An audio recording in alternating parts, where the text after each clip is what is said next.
The African Continental Free Trade Area Secretariat is admonishing African countries to focus on the production of consumer goods to discourage the importation into the continent. According to the Chief Technical Advisor of the Secretariat, trade deficit can be resolved when African countries add value to the exported resources. He was speaking at the APSA UPSA Law School Quarterly Banking Roundtable discussion, of which we have more in this report.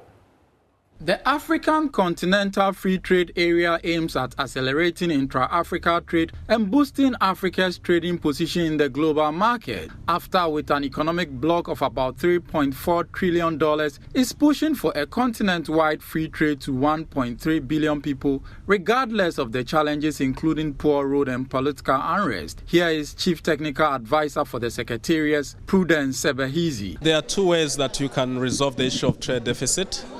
The first one is that most African countries are exporting unprocessed products, and then they import finished products. So which means that they get less in what they are exporting in terms of return, and they have to spend a lot of money to import goods that they need to consume. So the solution to that is to add value, to what we are producing and sell it when it has appreciated in terms of the final price that we will tag on it. The second way that you have to deal with trade deficit, we have to look at the structures of our economy. There are so many things that we import which we are able to produce ourselves. If, for example, Ghana is importing clothes, and we know Ghana can make clothes, I think some of those policies where you can focus on the production of what you need and then import less.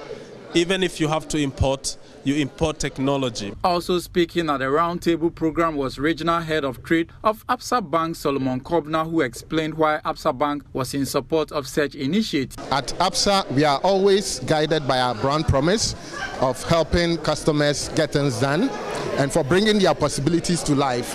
So it's in that vein that we thought it wise to sponsor this event and to come speak to it. We believe in the promise of AfTA. We believe in the long-term goals of it. And as a bank, we are seriously taking steps to prosecute the AfTA agenda.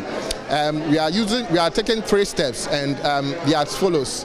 We have a funding agenda. We have a digitization and systems agenda, and we have an upskilling and capacity agenda as well. In the area of funding, our appetite is quite clear. And even last year, at the height of COVID, we are one of very few banks to increase in loans and advances. The 7th quarterly roundtable is set to take place early next year. James Ishen's report for Joy Business.